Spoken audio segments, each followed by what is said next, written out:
Assalamualaikum warahmatullahi wabarakatuh. Waalaikumsalam warahmatullahi wabarakatuh.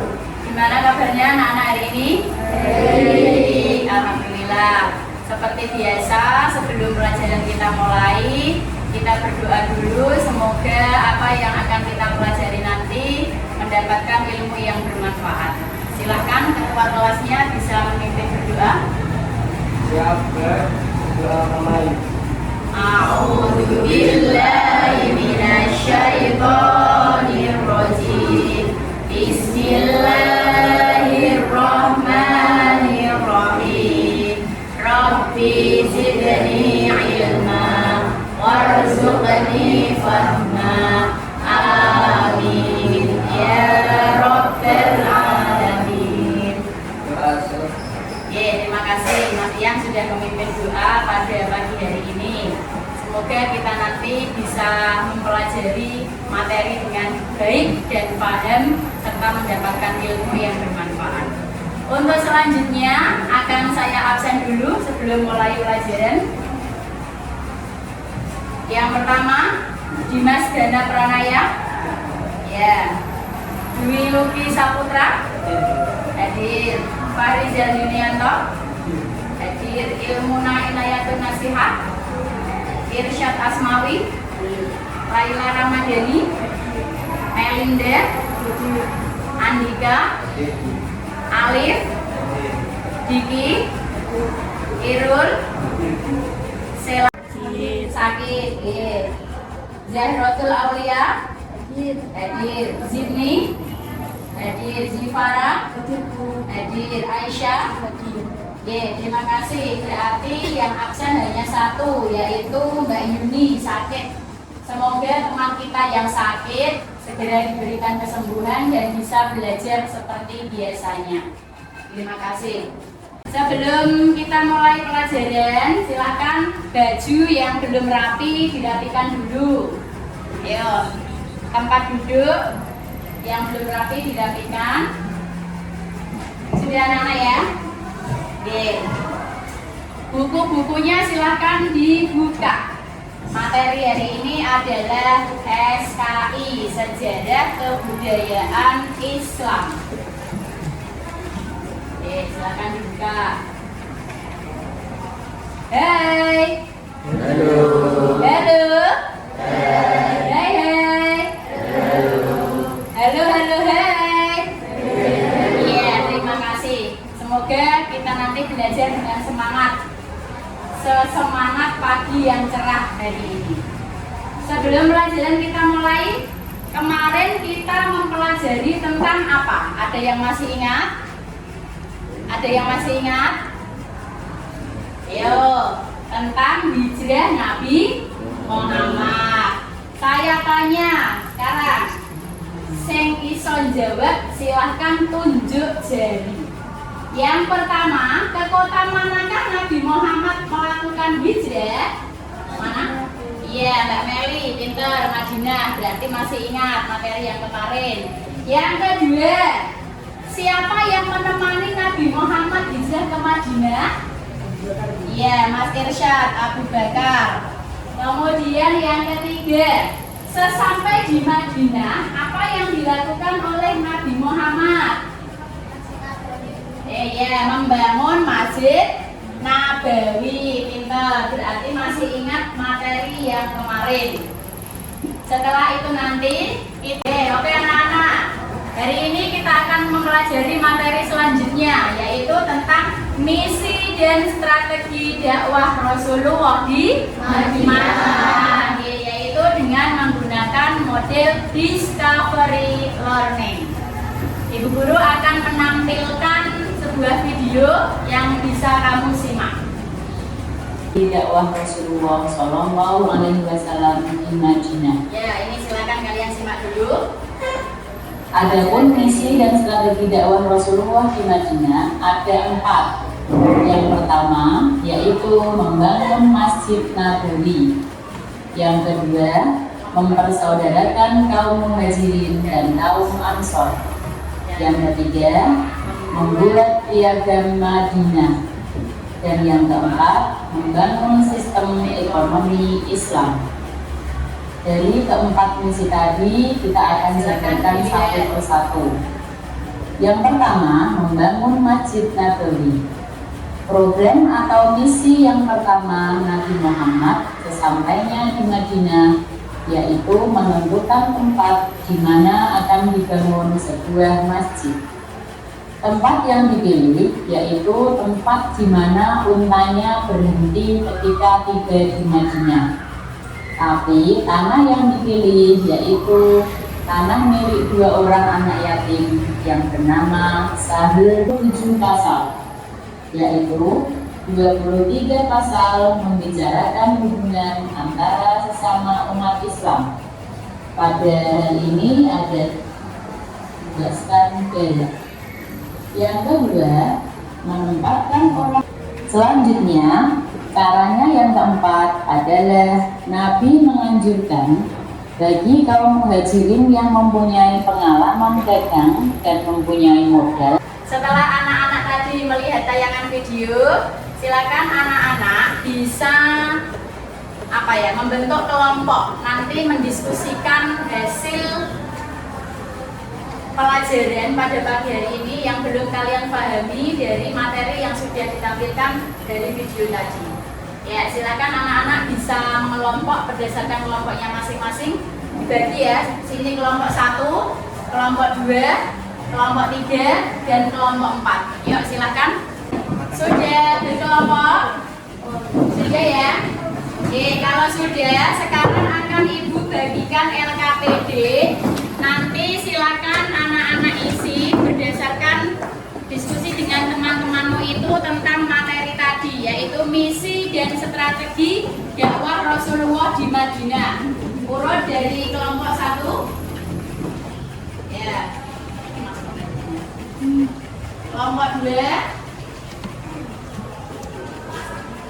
Kelompok 3, silakan dibahas ya. Terus kelompok 4.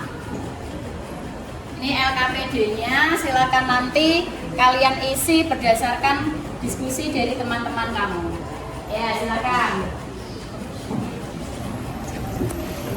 Ya, silakan kelompok 1. LKPD-nya bisa dilengkapi dari tayangan yang sudah ada di video tadi. Materinya apa saja? Yo, kelompok 1.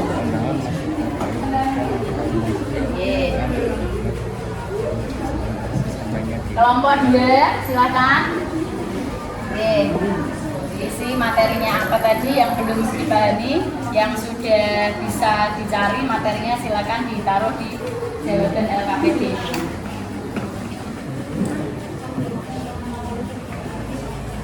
Kelompok 3, ya kelompok 3. Silakan. Isinya apa LKPD itu didiskusikan dengan teman-temannya.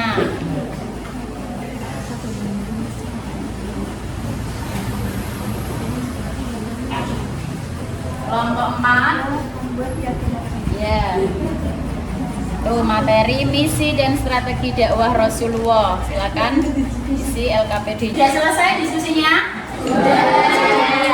Silakan sekarang ada kelompok yang mempresentasikan hasil diskusinya untuk maju ke depan. Ya, ada perwakilan kelompok 3. Ayo, perwakilan kelompok 3, silakan maju.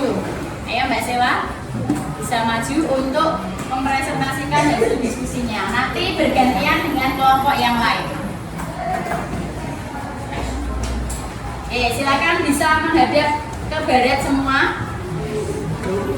ke papan tulis untuk menyimak hasil presentasinya. Dakwah Rasulullah satu membangun Masjid Nabawi, untuk pendaratan memperbaiki Masjidil Aqsa, juga membangun yang berbeda, empat membangun sistem ekonomi Islam. Satu membangun Masjid Nabawi, yang pertama Nabi Muhammad sampainya di Madinah, yaitu melakukan tempat di mana masjid tempat yang dipilih yaitu tempat mana namanya beristirahat dengan Islam. Karena yang dipilih yaitu misi dua orang yatim, juga memperkenalkan untuk dipilih di sekolah asal. Yaitu pernah ada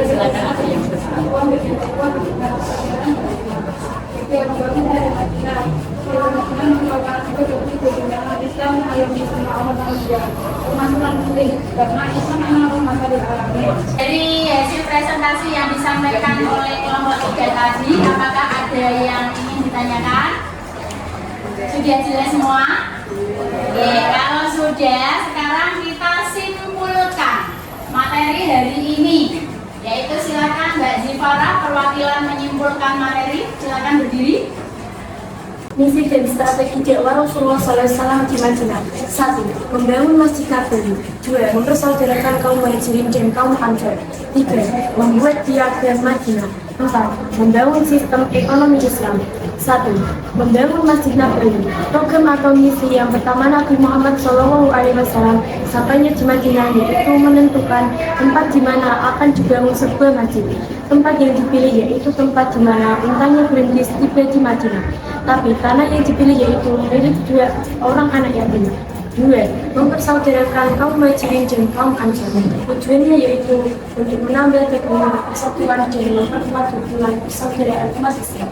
3. Membuat piagam Madinah. Piagam Madinah merupakan sebuah bukti bagaimana Islam mengayomi semua umat manusia, termasuk non-muslim. Karena Islam memang rahmatan lil alamin. Oke, terima kasih. Itulah kesimpulan tadi yang sudah disimpulkan oleh Mbak Zifara. Berarti tadi sudah dipresentasikan hasil diskusinya, kemudian sudah disimpulkan oleh teman kita. Sudah paham semua tentang materi hari ini? Sudah. Oke. Anak-anak, materi hari ini berarti misi dan strategi dakwah Rasulullah di Madinah. Sekarang kita simpulkan materinya tadi apa saja. Yang pertama yaitu membangun Masjid Nabawi. Yang kedua, mempersaudarakan kaum Muhajirin dan kaum Ansor. Yang ketiga, membuat piagam Madinah. Itulah kesimpulan materi yang kita pelajari pada pagi hari ini. Kemudian untuk lebih jelasnya saya akan tanya lagi. Yo, seberapa jauh kamu memahami materi hari ini? Yang pertama, yaitu apa langkah yang dilakukan Nabi Muhammad ketika sampai di Madinah? Mas Luki? Ya, silakan Mas Luki.